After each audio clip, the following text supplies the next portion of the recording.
Another fat shot.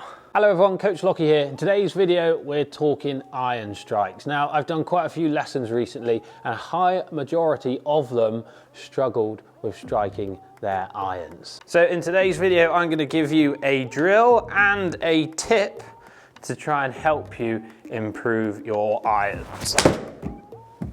Before we get to them though, if you're new to the channel, welcome. Make sure you hit that subscribe button, and also if you're already a subscriber and enjoying the content, make sure you give the video a thumbs up as YouTube likes it.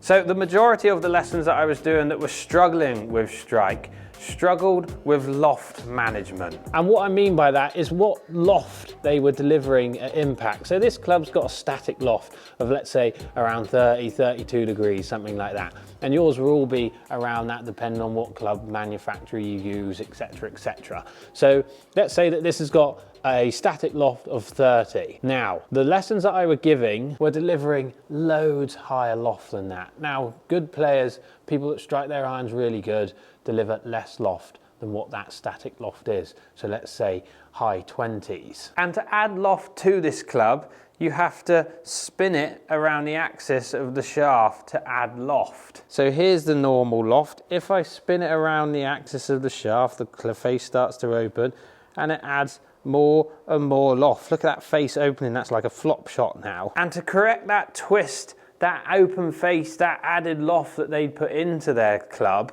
they have to correct it by getting that club to catch up, which moves weight back, which moves low point back, and they were getting lots of fats and thins. So if you struggle with high wafty iron shots to the right, slices, fats and thins, next time you're at the driving range, I want you just to practice this. And it's super simple, and I guarantee you've all hit this kind of shot before. So I want you to picture something in front of you that you have to hit under. No, do this with your wrists, do this with anything. I literally want you to change your intent. So on the Foresight simulator here, we've got the range basically in front of us on the screen. You've got the hitting area, and then it goes into the lovely striped fairway out onto the range, the trees, the mountains. It's very beautiful, I must say. And I want to picture my ball flight starting lower than those trees.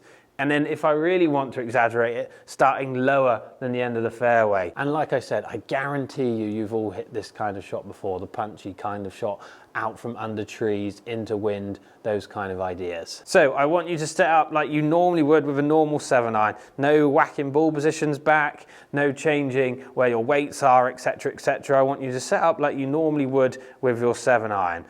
But I want you, once you're over it and hitting your shot, to really your intent to start that ball a lot lower. Now, my launch angle on that last one was 18 degrees. Now, I know that you're not gonna have launch angles and things when you're on the range unless you've got maybe things like Pro Tracer at your local range, which would be a big help. But I want that now to be lower than 18 degrees from a normal stance. Look at the way I finished, look at my ball flight. It was a more held off finish like a punch shot. And that's launched at 14.6 degrees. And if we look at the two shots here as well, my loft of my club has gone from 25.5 degrees of loft to 21 degrees of loft. So if you're someone down that lens that struggles with high wafty to the right iron shots, and then you chuck in a fat and a thin in there as well when you're on the course, just changing your intent can really help strike, face to path, dynamic loft, all the things that you need to strike those irons better, just through thinking differently. And then I get the classic question from my lessons, well, should I be doing this all the time? Well, yes, we need you to move towards that so we change what your standard or normal is. Because your normal is incorrect, you're delivering too much loft, etc.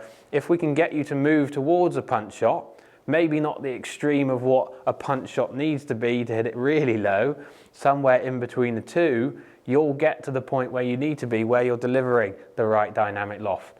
You'll be delivering that strike point and low point ahead of the ball so you stop fats and thins. Now, another drill that can help strike also, and a real fun one. And when I do this with lessons, they think it's a little bit crazy. So as we did a minute ago, we set up with our ball position normally, and then we tried to hit it lower. The drill that I want you to try next is whack your ball position way forward from what a 7-iron should be. So more like your driver off your front foot. If you don't move your body and your sternums and weight over towards your front foot now, you'll 100% hit this ball fat. It'll be chunky, massive bit of turf will come out if you're on a grass range.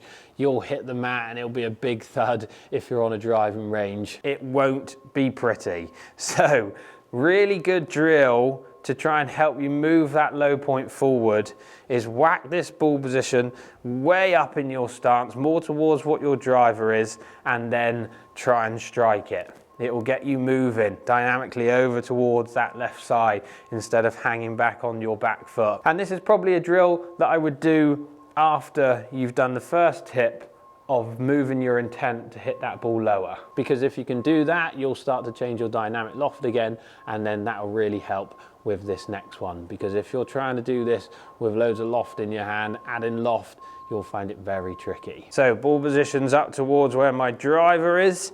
I'm gonna set up with my iron where my ball normally would be with my 7-iron, but then when I start swinging, and it's up to you how you do this and how you find striking it better.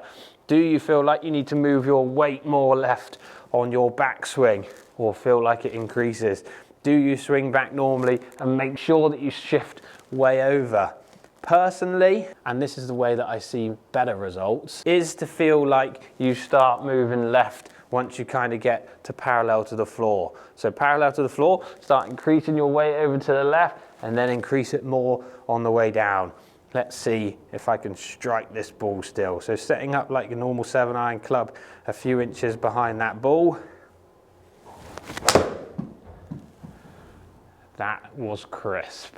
That was a ripper. Now, if you start to see ball flights doing funny things with this drill, I don't want to see paths, face to paths, shift loads just to be able to do this drill. Look at my ball flight there. It's a tiny draw, just missing target a little bit left. And my things like my face to path and my path was in to out with that. And when you put ball forward, you would expect to swing more out to in. So if you start to see things like a slice, because when you move that ball position forward, your path starts to move more out to in, let's put a head cover just by the ball. Grab a driver head cover, freewood head cover, anything like that, and place it just outside of the ball. So if your club starts moving out to in and across the ball with your path, you'll start to hit that head cover, because we want to try and keep things as neutral as possible. Set up yourself again with a 7-iron, normal, few inches behind that ball. I don't want to start swinging out to in to try and reach that ball. I want to try and keep my paths pretty neutral, which the head cover will help. And again, let's try and repeat what I've just done, setting up like a normal 7-iron, increasing or feeling like I'm turning towards the target on the way back, and then increasing that on the way down. Another good strike. Finding target again, and I reckon my path again is a little bit into out, 3 into out on that one. Not butchering my path and face to paths to complete this drill.